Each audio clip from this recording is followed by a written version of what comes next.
You are listening to Fika with Vicky on United Public Radio, 107.7 and 105.3 from New Orleans.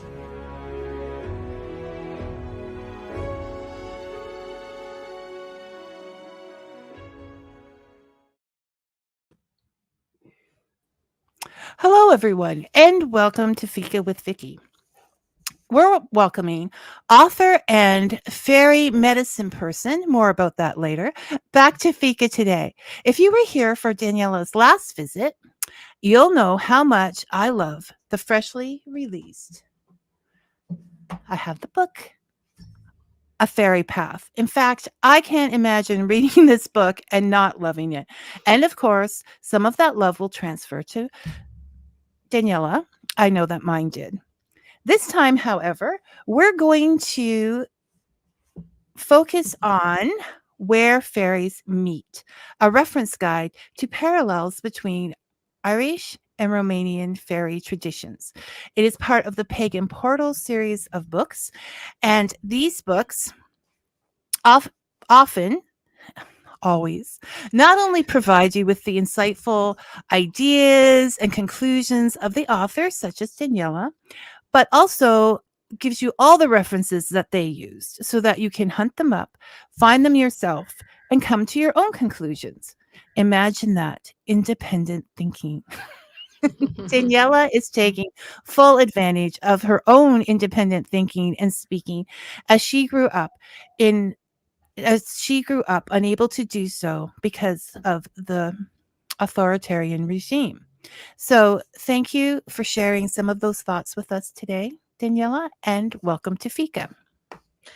Thank you so much for the opportunity. Thank you so much for having me as a guest. I love being here.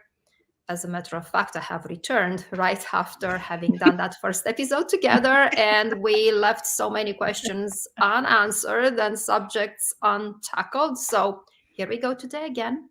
So before we even get started, Tamara's here to say hello. Hi, Tamara. Hello, Tamara. And I think I was so sidetracked by the medicine person that I forgot to give your whole name. So Daniela Simina is here to us today. You can see it. Robin Sims also says, "Good morning, Hi, Vicky. Robin. Thank you for doing this show again with Daniela. It is a pleasure. We may have even snuck in a conversation between shows." Yes. We're getting along really well, so yes. So that is the way that it is. Okay, Daniela, before we get started, perhaps just a quickie reminder to everyone about who you are, what the Fairy Path is about, and where fairies meet. Mm-hmm. So my name is Daniela Simina. I am originally from Romania. I grew up in Romania and only came to the United States much later in life. I grew up with my grandmother being a fairy seer and a medicine woman. And when I was little, there was nothing more than I wanted to do other than what she was doing, namely all this witchy folk medicine type of person and wise woman acting in the capacity of counselor, if you will, for the little community. I also grew up during a dictatorship, very oppressive regime. And when I was little, it wasn't as strict, or maybe I didn't notice the strictness, because when you're a child, you're only so much aware of the world of the adults. But then growing up, I either felt or really the strictness was getting stronger, more, kind of tightening up. And many of the traditions, I mean, this is something that I witnessed, the active suppression of folk beliefs. And sometimes it was done in a more forceful manner, like when you have a dictatorial type of regime who would dictate people what to believe and what are they allowed to believe or practice religiously or spiritually. And that's not a nice place to be, believe me. So it wasn't as bad as in the neighboring country, the Soviet Union. We had a common border with what was back then the Soviet Union. Trust me, that's not fun either. So bottom line, my grandmother, my parents, being aware of all the potential problems, they were trying to keep things away from me, because as a child, it would have been easy, to go around and, talk too much and say too much, not understanding that I could basically get us all in trouble. So that comes across quite a bit in A Fairy Path, which is autobiographic and describes in detail what does it mean to straddle this line in between being true and honest and authentic, and also being safe. So that's the fine line. And also the desire to treasure, to practice old customs, the lore, the fairy tales, the stories, but also behaving in a way that lines up with the society, with the facade. So that about me. That's kind of in a nutshell about me. Then I came here to the United States, and completely different world where you can practice, you can believe, you can speak fairly open about your spiritual life, which is amazing. And that's so a fairy path is basically about your life, and then Where Fairies Meet is you growing into this freedom of investigating and understanding and learning, and it's so wonderful. So when we talk about your repression, your inability to share how you felt about the fairies, and that because of the government, and earlier because of Christianity, that sort of started that on a roll. How do you think it's not even close to being as drastic, but in our society, in our world, we tend to poo-poo the idea of fairies. They're childlike, they're silly, and and this whole other world, whether you believe it's imagination or not. How do you think that affects children in our countries? Well, we can have probably a whole episode on just that. You want to schedule it? We need to schedule ourselves. So yeah, the negative impact in suppressing imagination. So I would like to start by not really quoting, because I don't remember the exact quote, but by paraphrasing Albert Einstein, who said that imagination is extremely important. There are a lot of his work, visionary work, in discovering his famous equation that involves, the speed of light and then the state of matter. All that is actually related to his ability to imagine things. So to see with mind's eyes in different ways, not in ways that exclude logic, but in ways that support and complement the ability of thinking logically with mathematical precision. So I think that the problem is where we lose balance. And it makes me think of the romanticism as a current that rose in response to the aggressiveness of the Industrial Revolution, that despiritualized society to like a really, really bad, really to a large extent. And don't get me wrong, I love technology. I love that the two of us right now and our our spectators, our viewers, they can see us and we can be on all around the planet and actually meet in a place in cyberspace. And this wouldn't be possible without technology, so high technology. However, look at what we're talking about. We're talking about imagination, and we're talking about lore and folklore, and things that are a very valuable, I don't want to say addition because they're not addition, a very valuable part of the human psyche and the human, what makes a human a human. We're different from machines. So we have the ability to sense, to feel, to interact in ways that go beyond the rational thinking and the logic. So blocking children's ability to imagine and to give free rein to their fantasy, it's like you're trying to cut out a part of a human soul at a very young age, and then promoting people growing with that lack, with that thing inhibited. I'm not saying like extirpated or surgically removed, but really inhibited. And then no wonder that we fail to see and acknowledge and respect beauty in the natural world. No wonder that we are, as a race, a human race, we are literally sabotaging our living by destroying the planet, because technological advancement is no longer a beautiful complement and support for spirituality, but is trying to replace it. So that's what I think, that we're damaging younger generations and jeopardizing our own future as a species by not allowing children, not fostering imagination in kids in healthy ways, because there are ways, that are not so healthy. You wouldn't want children to grow completely ungrounded and completely in a world of fantasy without a solid balance of science and understanding how life came to be on Earth and how things are interconnected. Right. We have enough scientific fantasies way about that. Yeah. So it can go either way, but it's important. Well, I think in the way that you learned through your grandmother was very grounded, because it involved throwing the wash water out, like, look out, it's coming, in case there were any fairies around. Yes.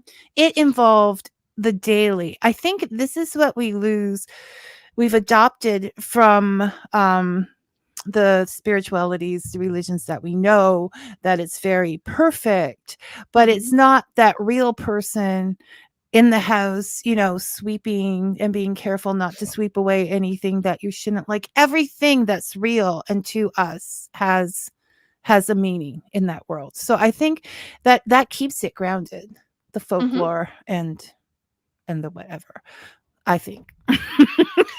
Something that I really like about and yes, I mean, you just nail it.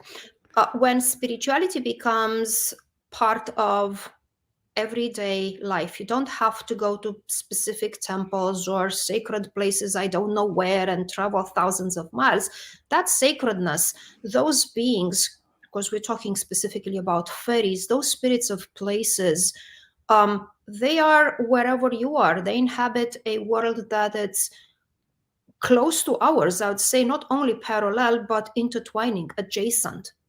So it's only a matter of respect, kind of giving a warning that, hey, I'm about to throw water. Even if I don't see you, I may not see you because you don't want to be seen. It doesn't mean that I choose to ignore you completely.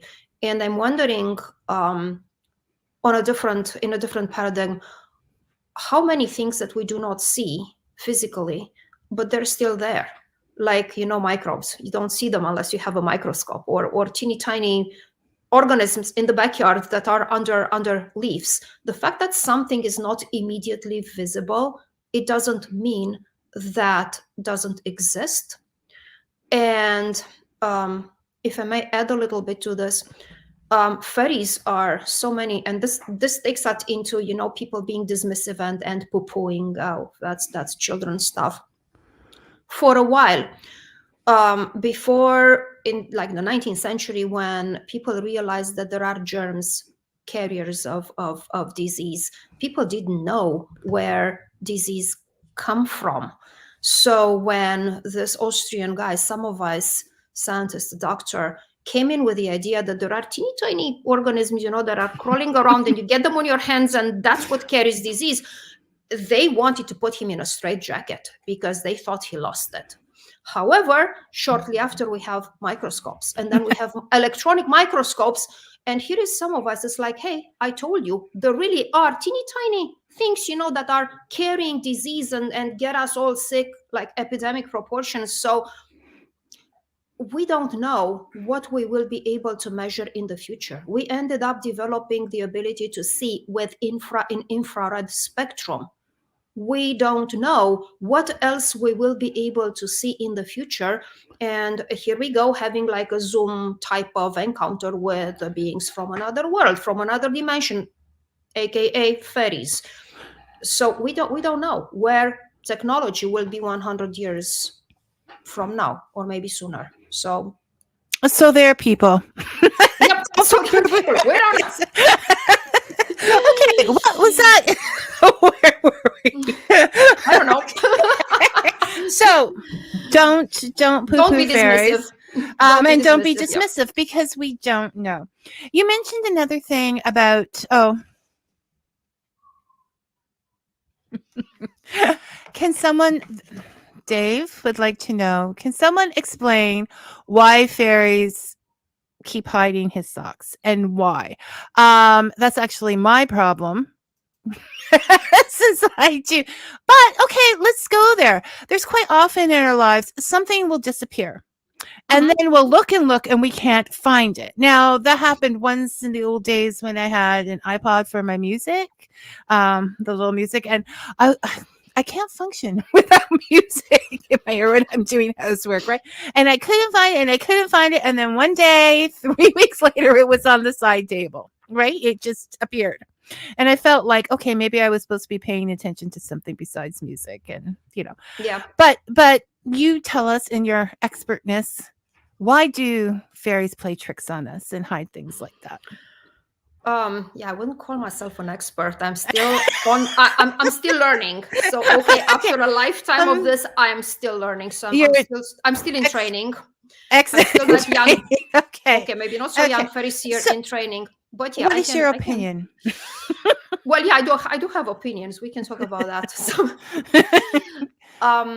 So this is why it is important for us to read the lore, because different things can have different meanings, different connotations, and in different traditions. So things known to be done by fairies in Irish lore that might be slightly different from the way they do it in the Romanian fairy lore. However, there are a lot of contingency points, think like a big common denominator.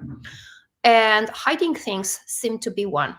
Now, the reason why they're hiding things are multiple. And I figure out, this is from my own experience, because I'm going through this periodically when things disappear and then reappear in like the most unlikely places. So they want to get your attention. Like, hey, we're here and we're seeking ways to interact with you. And for now, it's your socks or your car keys, disappearing and maybe occasionally being returned. Now, if you don't do something about it and you keep ignoring us, we'll make bigger things disappear or find other ways to really get your attention. So maybe start by finding out who are the beings, the fairies in the area where you live. What is the local fairy lore? What are the local customs? There are, for example, in Ireland, the first thing that they tell you is stay away from the fairies. So don't make offerings for them inside the house. Put the offerings outside the house. We have few such things in Romania, but also we have the make offerings inside the house. We'll get there in a moment.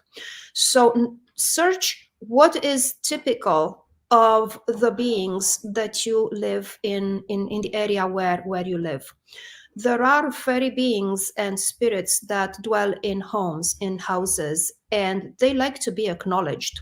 Different bodies of lore have different customs around house fairies. For example, you have in Nordic cultures living on specific days porridge with a pat of butter on top for the house fairies.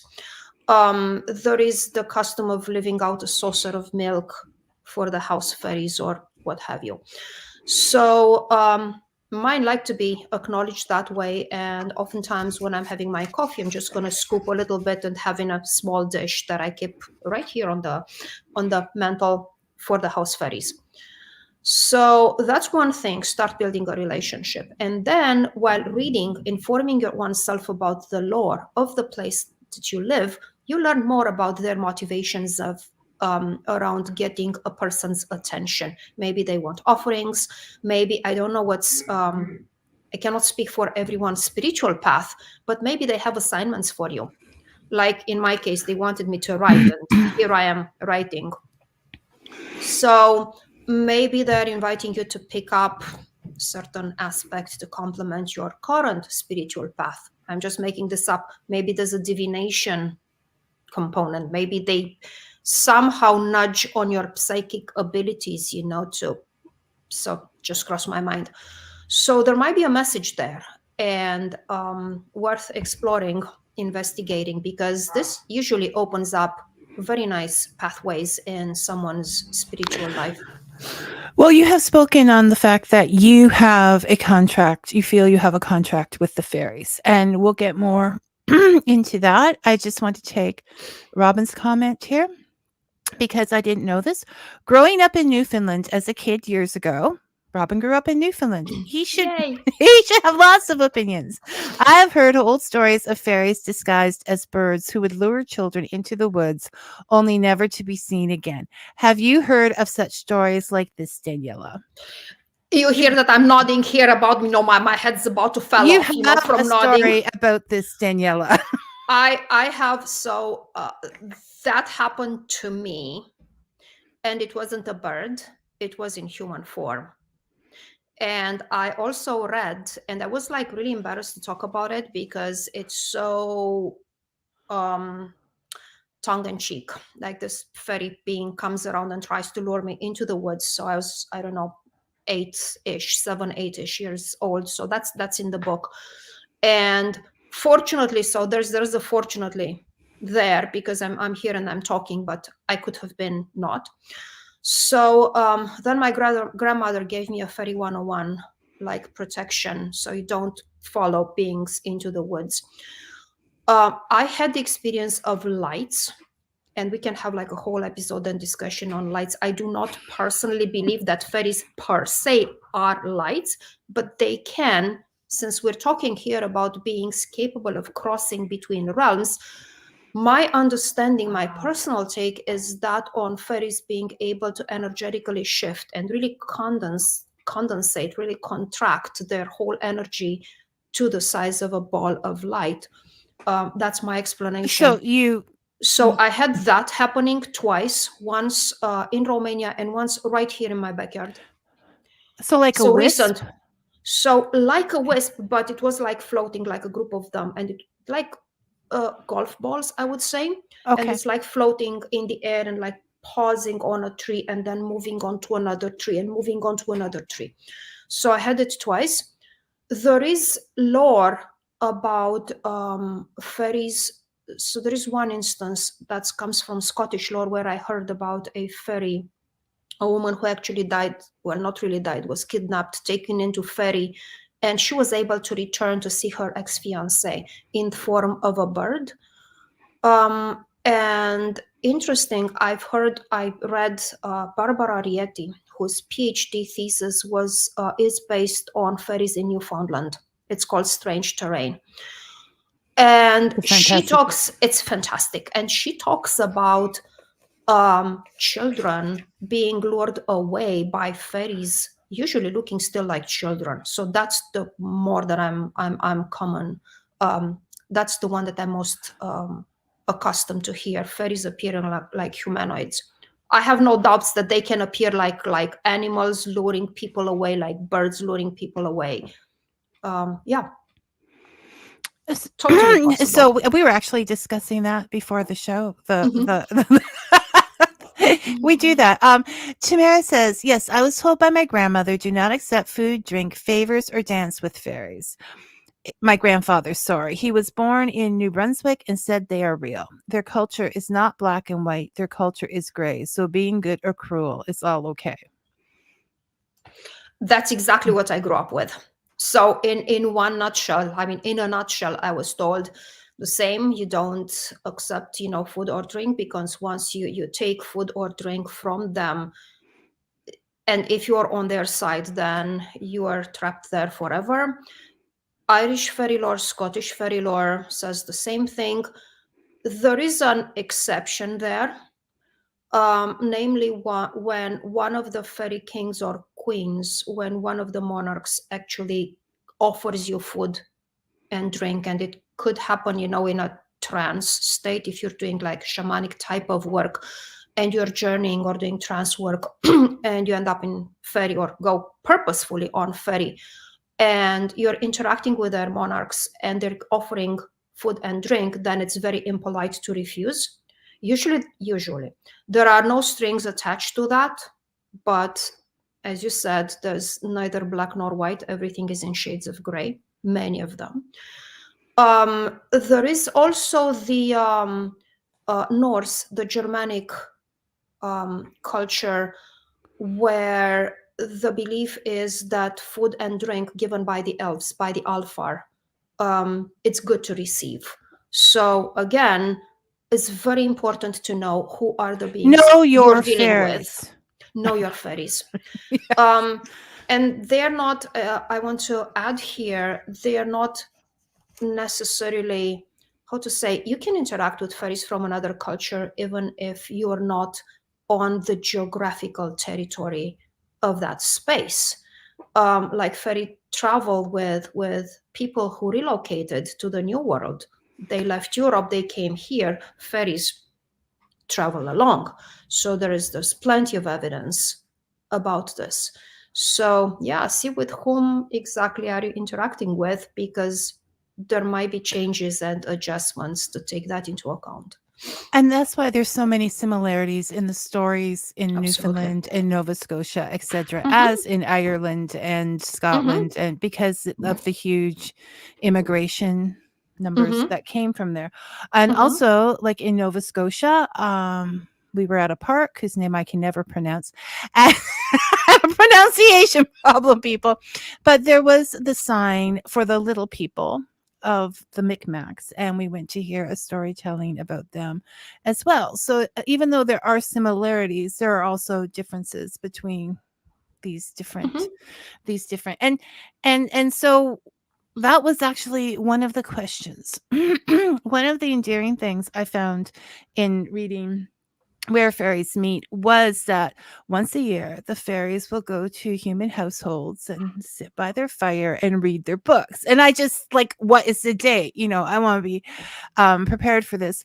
But I started thinking, what of my books would the fairies like to read? And I started thinking about my fairy books and that. And I'm like, wait, no, I wouldn't say humans want to read human books. So is it time that we stop thinking of fairies as fairies and start thinking them as, that fairy I saw or that fairy I heard about? Maybe it's not their names, but just, think of them as individuals, Mhm. like we like to be Mhm. thought of. Yeah. I have a few things to add here. The part of the fairy reading, coming in and sitting by the fire. So this is a little bit. So yes, there is the I want to say common knowledge, but I'll hold back on common knowledge. The information about fairy readings by the fire come from the work of Lady Grey and Lady Wilde, mother of Oscar Wilde, Oscar Wilde. who were very much concerned. I mean, in the goodness of their heart, they wanted to preserve authentic Irish fairy lore. But occasionally, that's always the bias of the one who tells the story. When I'm telling a story, rest assured, I have my own biases, and eventually Not they make it you, into Danielle. conversation, much as I'm trying to stay accurate. So we all have a little bit of we're adding that little bit of color, that's the personal filter, and it's genuine, it's the perception. So Lady Wild and Lady Grey have these retellings where they mention, you know, fairies coming and sitting by the fire and reading books, which, by the way, I think of it as entirely possible. Just think of the fact that somebody who would have no appreciation for books wouldn't have me literally kick me in the shins to start writing books. So they do have an appreciation for such things. Still back to the fairy readings reading by the fire, Lady Grey and Lady Wild, they were trying to resurrect or preserve tales coming from the lore, from the folklore. Now, people in the countryside, I don't really think that was their vision of leisure. I mean, consider the 17th, the 18th century, early 17th and 18th century, when people would gather by the fire dead tired, especially, and few of them could read even the Bible. And books weren't something to find really lavishly spread in the household of you know, people living in the countryside. The average person. So they were giving their a little bit of a color, you know, of the class, of the society that fairies would go and, you know, to sit and read. When they go to the house and by the fireplace in, you know, the farmer's house, they usually expect to find the food, and you will find across the breadth of the lore, Irish lore, probably Newfoundland too, Romanian lore, the appreciation they have for offerings of food being left for them, you know, by the fire, by the hearth, chairs put for them, you know, to come and warm themselves up. As far as what fairies would like to read, I think they're very interested in knowing how humans think and what humans really believe, because what humans think and believe affects them. What we do to the places, you know, around us really affect one way or another the fairy population that's native to the or related to the place. So I wouldn't be surprised, you know, to find them reading poetry. I wouldn't be surprised to find them reading novels and, you know, science romance, science tech, like everything. Like what's happening next? I don't know. So maybe they want to read about fairies from, like, just to get a gist of how humans think and see, and either be horrified or laugh. Oh my gosh, this is what they think about us. How can they put such thing on paper in print? So silly humans. Yeah. Silly humans. Yeah. No. It's a thought, but we have to at some point stop thinking of them as fairies and start thinking them as individual. Yes. Because they're all going to be, I mean, they may have the same customs as we do, but they're going to think differently. And somewhere there's a fairy that's thinking, you know what? I'm tired of being mean to these people. We've got to start thinking in good and bad. Yeah. Brian would like to know, if the different fairy clans have different customs, are there customs that are common between all those clans? Is there a basic, safe way for people to interact with fairy clans? That's a good one, because when we talk about fairy clans, first of all, let's think Ireland. And Ireland is different from Romania, is slightly different from Scotland, it's vastly different from Iceland. And when I'm thinking of each geographical area, and I only mention geographical areas where I am at least somewhat familiar with their fairy beliefs. So each of them have fairy beliefs that, again, have a big, like, common denominator. And being polite is a rule that applies across the breadth of these you know, cultures that I mentioned. So saying hello and introducing yourself, as basic as this. Expressing gratitude. Now, when we come to expressing gratitude, already things start to diverge.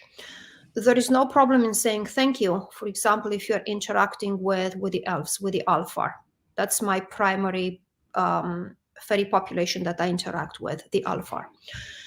So in saying thank you, in Irish lore, there is the custom, there is the belief that you do not say openly, overtly thank you to the fairies, because that would somehow put you in debt. I didn't invent it. If you go and read it, you're going to find Eddie Lenihan. You're going to find Annie Lenihan, great storyteller, Shanghai of the Ireland.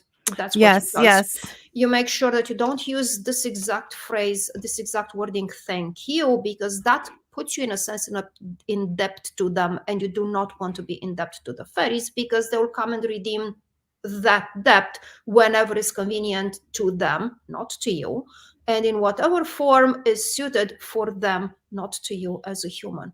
So in expressing gratitude, careful about the way you phrase it. Just, oh, I'm so grateful, probably it's fine, regardless the language that you're using. Living offerings, I found this to be literally universal.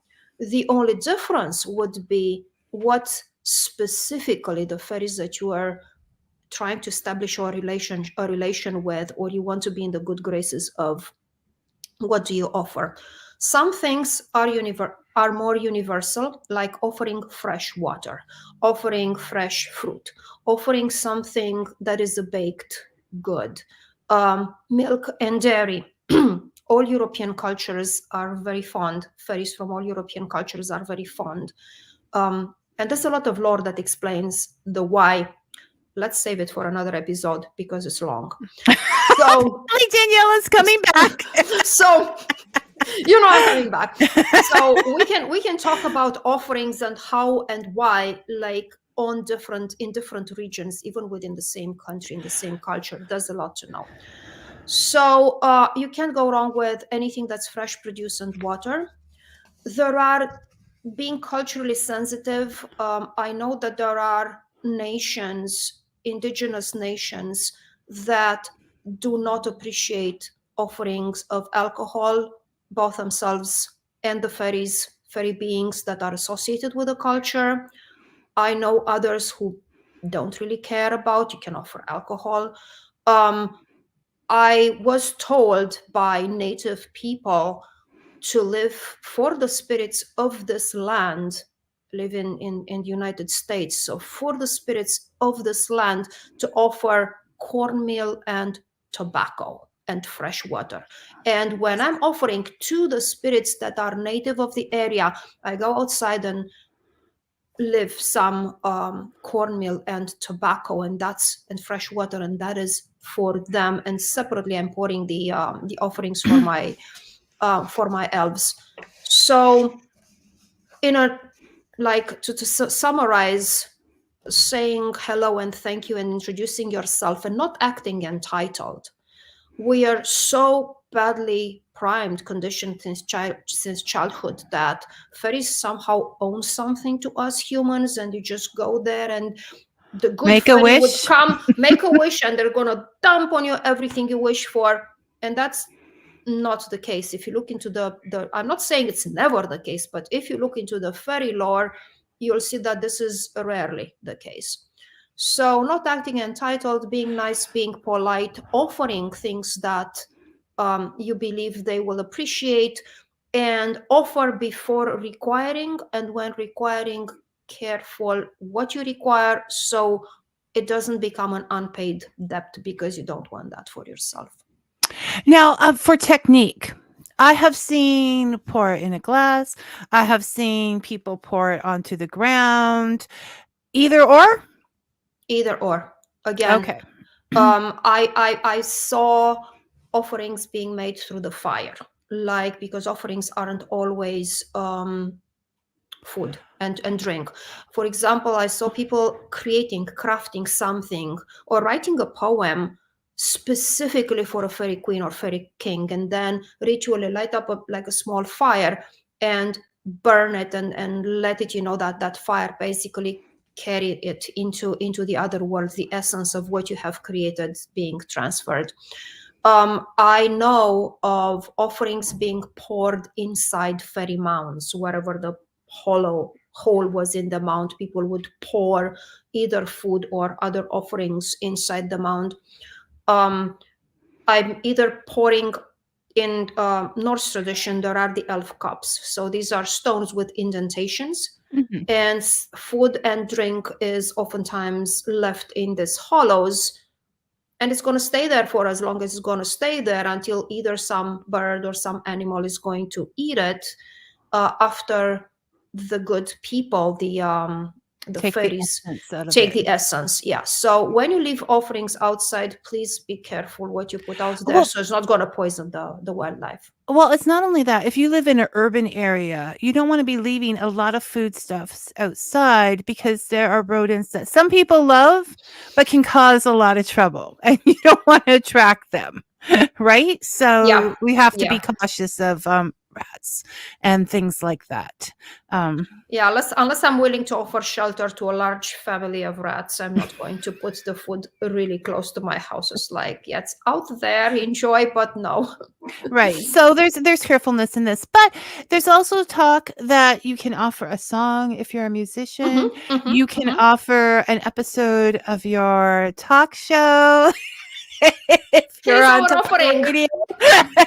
Offer Absolutely. something from yourself, your heart, Mhm, that I mhm. think is genuine, really is the bottom line. You can't And that's go great. wrong. It's greatly appreciated because we're talking here a lot about energy. And, while fairies can take different degrees of corporeality, they can appear as embodied as a human being. And again, if you look in the lore, there are countless accounts of them appear in a way that they cannot really be distinguished from humans, typical humans. But they can also appear, as I said, like lights, or they can shapeshift of birds, as birds. So the energy part is so obvious. So it's this energy that can take on different forms. And when we offer that part of our creation, we feed them energy. So it's an offering of energy that's equally, for them, is very tangible. I guess this is what I'm trying to say, as it's a sort of food Yeah, that they will take and thrive on. Well, as we do, like anything there's food for the soul, and there's Yes. food for our bodies, and Yep. cake works for all of them. Okay. Dave says that he has heard mentioned that fairies come in threes quite often. Have you heard anything like that? I'm not sure. Okay, take that back. I've seen it oftentimes in children's lore, and we have in Romania. We have so starting from the folk tales and legends and the fairy lore. And when I'm saying lore, it's those customs and stories that developed around the real encounters that people and experiences that people had with fairies. Now, when writers folklorists went around collecting these, when they were put into books, part of these turned into literary creation specifically designed for children, for very young audiences. Let's put a pin on that. The number 3, the number 7, the number 9 are all magical. numbers that occur systematically in different bodies of fairy lore. And 3 and 7 happen a lot in Romanian fairy lore. And that's always, they have to go through 3 trials, and the hero has to undo like 3 something, cross 3 bridges, and there are 3 daughters of an emperor and 3 sons of a king. So the 3 fairies, I believe that's somehow part of the combination of the sacredness or the magical properties of a number 3 and the fairy tales that ended up combined in Well, they were tales kept safe in children's literature. They were made very safe in children's literature. So rarely when you have like a so-called bad fairy, but then there are the good fairies who come and I don't think there's any bad fairies. They're just I don't think either. misunderstood. But that isn't good dating philosophy. Okay. Okay, Brian says, you're making them sound like researchers from the Star Trek universe, except that fairies don't seem to have a prime directive that forbids interaction.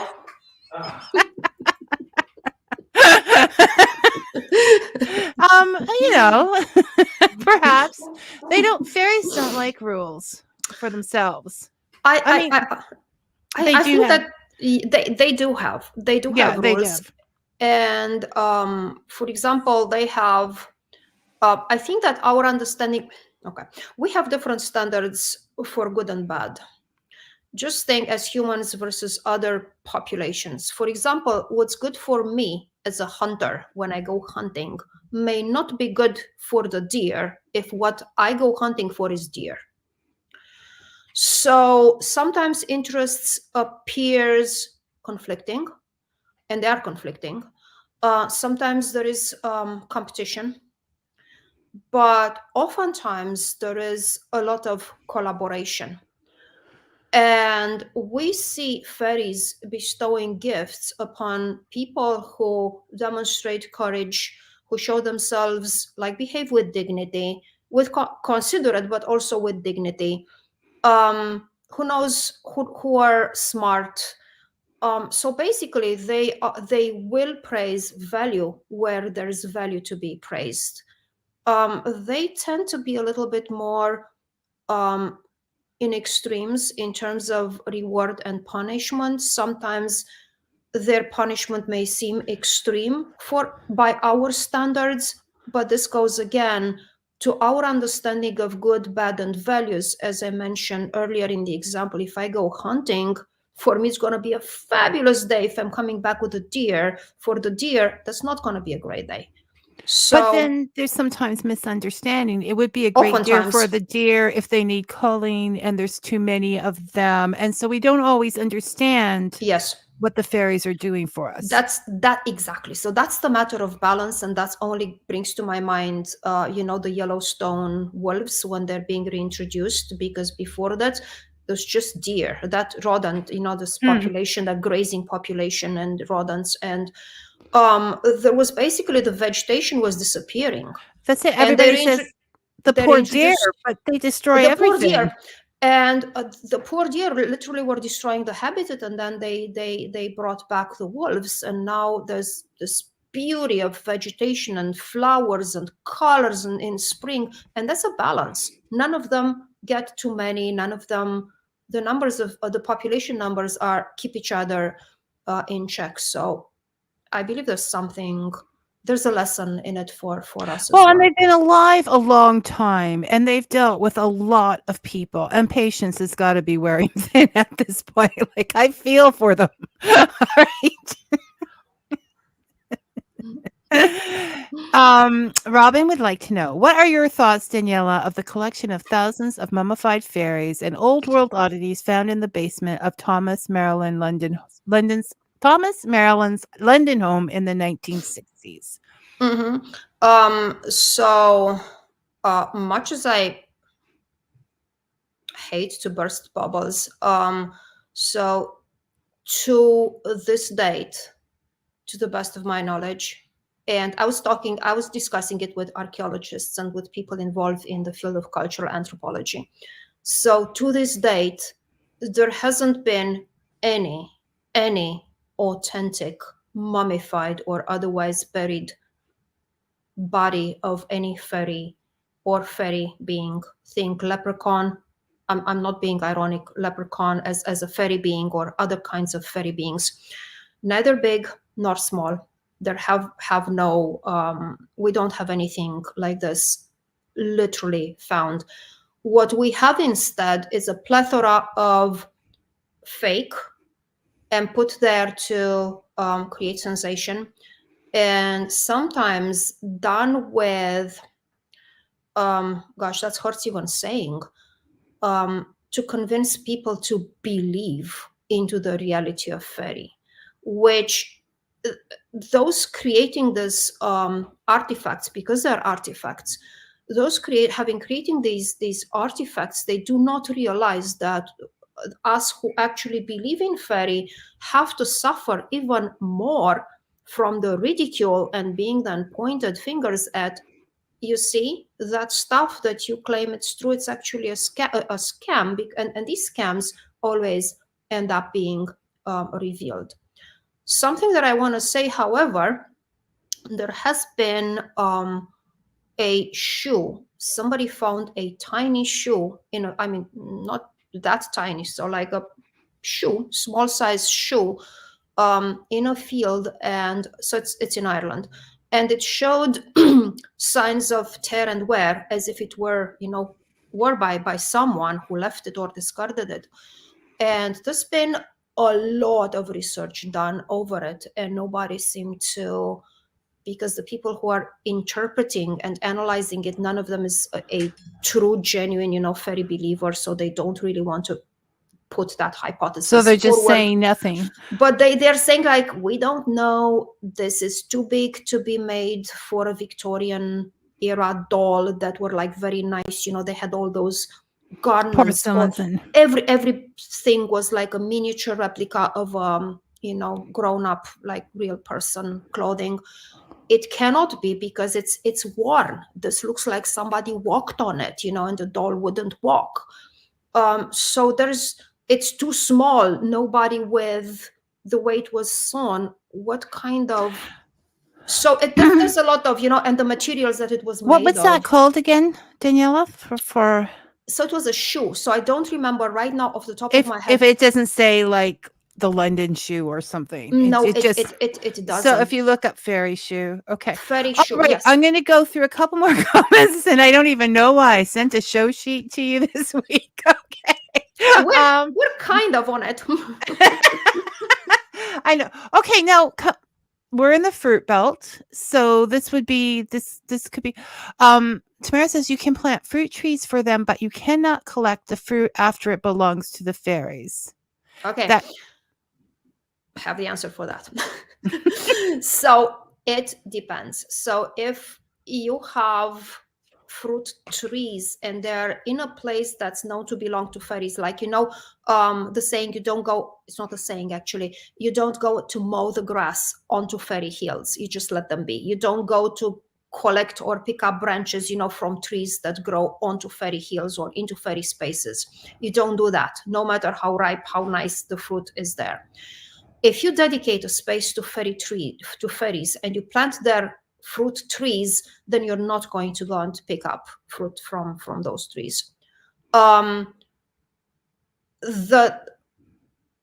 timeline, so this comes also from Irish and I believe Scottish lore as well, where they say when you go berry picking in the woods, and after October 31st, you no longer, or after the first frost, you don't go to pick fruits anymore, because the puka spit on it or peed on it, whichever you prefer. So either way, don't touch them. So, and there's probably a way, to say, okay, leave something for the wildlife as well, because it's winter time. But bottom line, that's also a time when fairies claim them, and it's like, okay, you guys had enough. Now we also have our share. It's another grounding thing with nature, and as I said, just living regular life, you can live the spirituality with no problem. Okay, I'm going to take the last two that are here, and then I'm going to close it up, because Brian with just one of his remarks is, it sounds as if fairies are like writers, since writers are always coming up with ideas and creations. And I think that fairies find writers useful. When they have ideas, when they have things to communicate, to broader populations, and they're like, well, something, we need someone, to actually put this on paper. And I can piggyback right in here, the contract idea, because we touched on it, and it was also on the list. I wrote it down to come back to. Yep. When I was little, I had this moment of exuberance when I found myself yelling something in a ritual improvised. I was improvising a lot of ceremonies and rituals. And I found myself yelling out loud, and I want to be your friend forever, and I'm going to do whatever it takes. and I'm going to fulfill all your expectations and other things like this before. And please imagine this like in a cartoon, when someone comes and, grabs the other by the mouth. So this is how my grandmother, who heard me, and she was like horrified, and she didn't know how to make me shut up faster, because I was basically waging myself in service, to fairies. And she knew that fairies can be benevolent, but also have their own agendas that are more self-serving than, cater to my interests as a human being.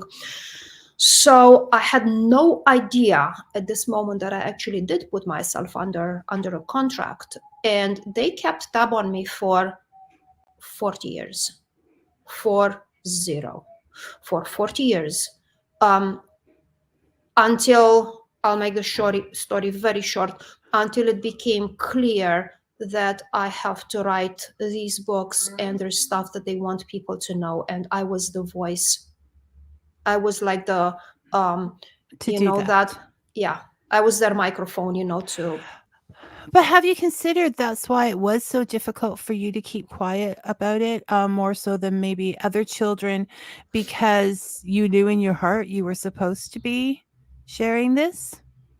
Oh, I'm Nope. giving you a break here, other than Daniela Nope. just talked all the time and did whatever she wanted. Nope. I could see things, and I could see, visually perceive things. And I thought that everyone has the same capabilities. It didn't occur to me that not everybody sees colors and not everybody has these fairy occurrences. And I didn't even know that what I was seeing were fairies until grandmother endeavored to explain to me what I was seeing and to keep quiet about it, which of course I didn't, because I could not believe that other children and other adults don't see what I see. And my question was, why don't they want to talk about it?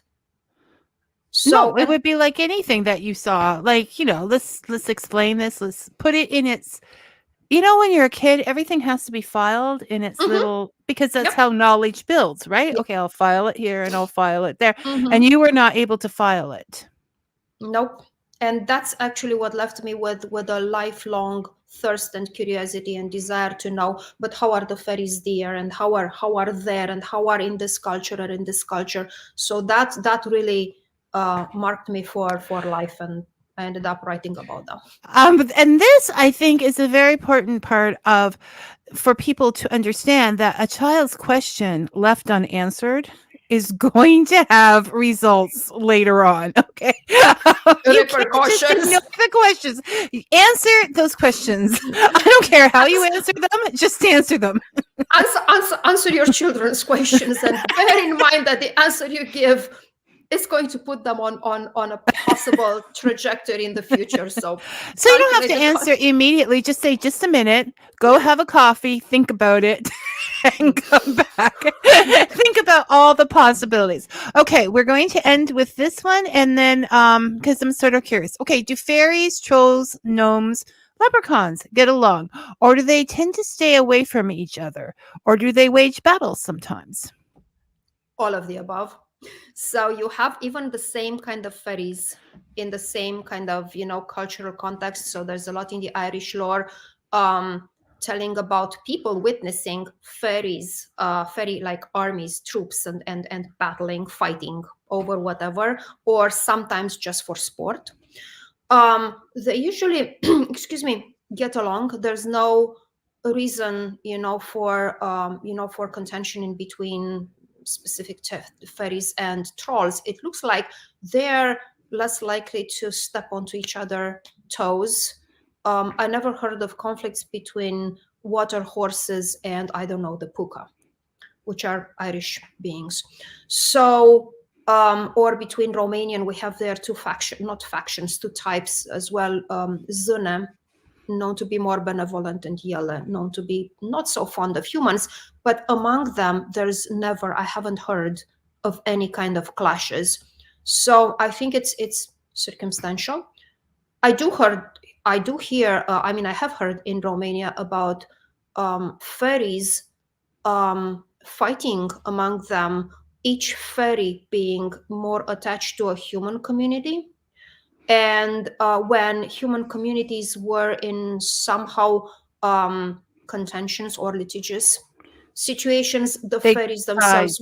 would mirror, would do the same thing. So that's so That's again, no hard rules there. no, that's okay. So I'm going to close comments up now. Comments are going away. Okay, because we're already an hour in. So you have to send me a note when you're able to come back, because we still have lots. Sure. But I am going to read. We discussed this, and Daniela does not have her book with her. The last paragraph, because it's so lovely. I wanted it in Where Fairies Meet. Here we go. Whether from Ireland or Romania, alluring and scary, beautiful and eerie, magical, powerful, incomprehensible by human standards, neither entirely good nor entirely bad, they are fairies who elude logical thought. But this should not place their existence out of the realm of possibilities. And thank you, Daniela, so much. Thank you. Thank you so much. It was a blast. And yeah, you'll have to apparently come back so we I can will. ask. So Vicky can ask some questions that she's curious about. Those darn listeners. And keep up. Okay. And you take care. Oh, okay. So you're on Facebook. So if somebody has a question or whatever, they can ask you there. Yes, Daniela Simina author page. So you get on my author page, there's the messenger, ask questions. That's the best way. And I check it pretty regularly, like daily. So you can. So you won't be sitting there forever waiting for the famous Daniela Simina to get back to you. No, I'm quick to answer. And you have, okay, so A Fairy Path just came out January 1st, right? Mm-hmm.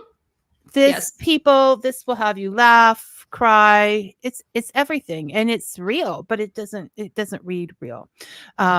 It's fantastic. Plus there's ideas of things to do with fairies, as in Where Fairies Meet. You have the Pagan Portals Fairy Herbs for Fairy Magic coming out on September 1st of this year. Yes. A August, practical September. guide. Yeah, in September, I believe. Yes. Yeah, a practical guide of fairy fairy That's- verbal magic. I have an author copy right here, if I may. Oh, there Coming up. that you have. So this one I have. It just arrived a few days ago. So it's my author copies. I have like 4 of them. So it's a practical guide to fairy herbal magic, and it's the first book ever, to my knowledge, that gathers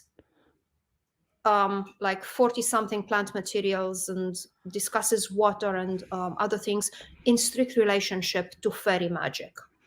It's not like the generic use of the herbs in lore and folklore, and then, caveat, by the way, you can use them in fairy magic. This is focused on fairy magic. Because you grew up living Yep. fairy magic and collecting those herbs with your grandmother. Like, Exactly. this is the difference we talk about. They're both important, but the personal experience gives you that insight of having tried. And we know you tried some things from reading A Fairy Path. So, not always. Yeah, you need to have a fairy kind of look at people. There's a lot of detailing about things that can go wrong and what happens when they do. And yeah, no, it's just matter of fact. So yeah, definitely looking forward to that. And you're definitely going to have to let me know when you're available again. I know it's a busy time of year for you, so fit us in somewhere. Okay. Sure. All right. You take care, and we'll I will, talk to thank you you. later. Bye-bye. Bye. So, Fun Again with Daniela. I'm just going to call out these shows Fun with Daniela. And for the rest of you, I will see you next week. Until then, may your coffee be hot and your story sweet. Thanks for listening, everyone.